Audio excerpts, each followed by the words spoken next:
izləmədilərimiz, bu günlərim həqiqətən də çox xoş gündür. Niyə? Qardaş, bu kişilər, bu xanımlar həmişə toy arzuluyor. Yəni ki, toy olsun ki, bunların da ruzisi olsun. Ona görə, bax belə toy arzulayan bütün insanları, yəni manıslar da daxildə toy arzulayan bütün insanları ürəkdən alqışlayar. Olar mı alqışlayar qardaşım? Allah sınav edər. Yəni toy arzulayan, xoş gün arzulayan hər bir kəsə ünvanlandı bu alqışlar. Qardaşımız Bəxtiyar çox qəşəng bir iş qurub, biznes qurub. Amma fikri də, niyyəti də xoşdur. Ona görə də Allah səni var eləsin qardaşım. Allah çox xeyir versin qardaş. Toylar bol olsun. Amin. Allah həmişə xeyir iş eləsin. Səlim kişi ilə qurmuşsan işi. Maşallah olsun Səlim kişi. Səlim kişini də alqışlayaq. Sabah deyil, iki dənə alqışlayaq. Özdə Bəxtiyar ki, əmi mənim 13 yaşım var. İnşallah 18 yaşımı ad gün edən kimi evlənəcəm. Ben onu qeyd 5 il sonra, iyulun 19 ayında. Kişinin ad gündə toydayım. Allah sularlara, gənclərə toy nəsib eləsin.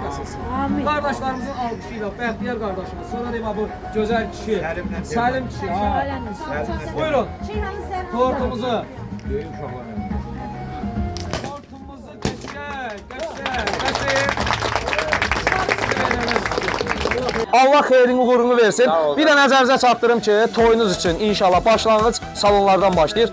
Dağa daşa düşməyin.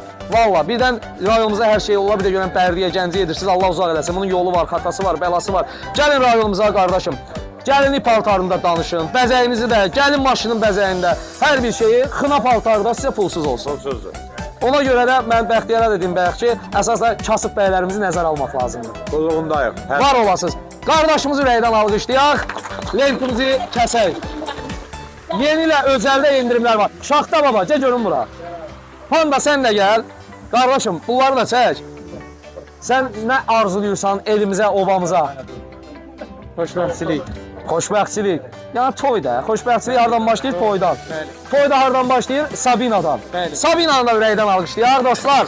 Var olasınız. İnşallah ki, bax o dəkən burada bir dərli bəzəkli padnosumuz var. İçində də mumcuqlar. Deməli bu gənclərimiz lenti kəsir. Həmişə belə qırmızı lentlər kəsilsin. Qəşəng alqışlayaq. Lentimiz də kəsildi. Daxil olaq içəri. Allah mübarək eləsin, xeyirli olsun. Xeyirli uğurlu olsun inşallah.